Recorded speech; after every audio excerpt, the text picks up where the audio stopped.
KH ಜಿಲ್ಲೆಯನ್ನು ಓಡಿಸಿದ್ರು. 45 ವರ್ಷ ಸುದೀರ್ಘ ರಾಜಕೀಯ ಮಾಡ್ತಕ್ಕಂಥ KH ಓಡಿಸಿದ್ರು. ಅಲ್ಲಿಂದ MP ಮುನ್ಸಾಬ್ರು ಓಡಿಸಿದ್ರು. ಈಗ next target SN Narayanaswamy, next ನಾನಂತ ಗೊತ್ತಿಲ್ಲ.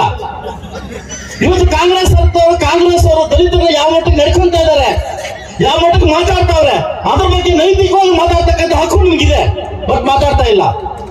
ದಿನ ಬೆಳಗಾದ್ರೆ ದಲಿತ ಶಾಸಕರ ಟಾರ್ಗೆಟ್ ಮಾಡ್ಕೊಂಡು ಮಾತಾಡ್ತಕ್ಕಂಥ ಶಾಸಕರ ಬಗ್ಗೆ ಪ್ರಶ್ನೆ ಮಾಡ್ತಕ್ಕಂಥ ಹಕ್ಕು ನಿಮ್ಗಿಲ್ಲ.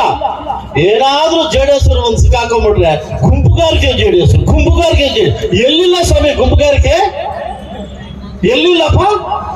ಏನೇನೋ ಮೆಣಸಿನಕಾಯಿ ವಯಸ್ಸಾಗಿದೆ ಒಪ್ಕೊಂತೀವಿ, ಅವ್ರು ಶುಗರ್ ಬರೋದಿಲ್ಲ ಅಂತ. ಹೌದಾನೆ, ನಿಮ್ ಟೆನ್ಷನ್ ತಗೊಂಡ್ರೆ ಶುಗರ್ ಬರೋದು, ನಿಮ್ ಟೆನ್ಷನ್ ತಗೊಂಡ್ರೆ ಶುಗರ್ ಬರ್ತದೆ.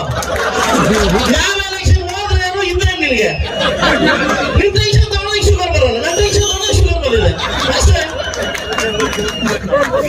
ಇವ್ರ ಪದ ನೀಕೇವಿ, ಇವ್ರ ಪದ ಮನಿಕೇವಿ, ರಾವೇ ಹೋಗ್ತಾನೆ.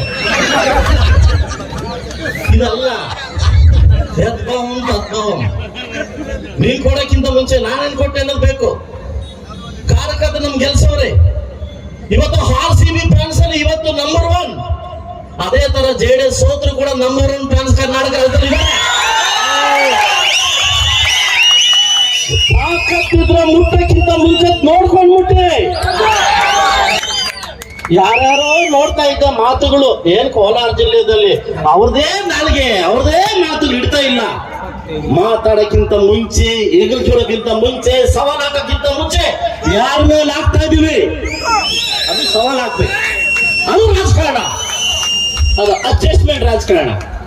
ಬೆಳಗ್ಗೆ ಒಬ್ಬನ ಹತ್ರ ಮೀಟಿಂಗು, ಮಧ್ಯಾಹ್ನ ಹತ್ರ ಮೀಟಿಂಗು, ಸಾಯಂಕಾಲ ಒಬ್ಬರ ಹತ್ರ ಮೀಟಿಂಗು. ಇತ್ತೀಚೆಗೆ ಏನಾಗಿದೆ, ನಾಟಿ ಕೋಳಿ ಮೀಟಿಂಗ್ ಜಾಸ್ತಿ ಆಗ್ಬಿಟ್ಟಿದೆ. ಹೌದಲ್ಲ, ಇದೇನಾಗುತ್ತೆ ಈ ಅಡ್ಜಸ್ಟ್ಮೆಂಟ್ ರಾಜಕಾರಣ.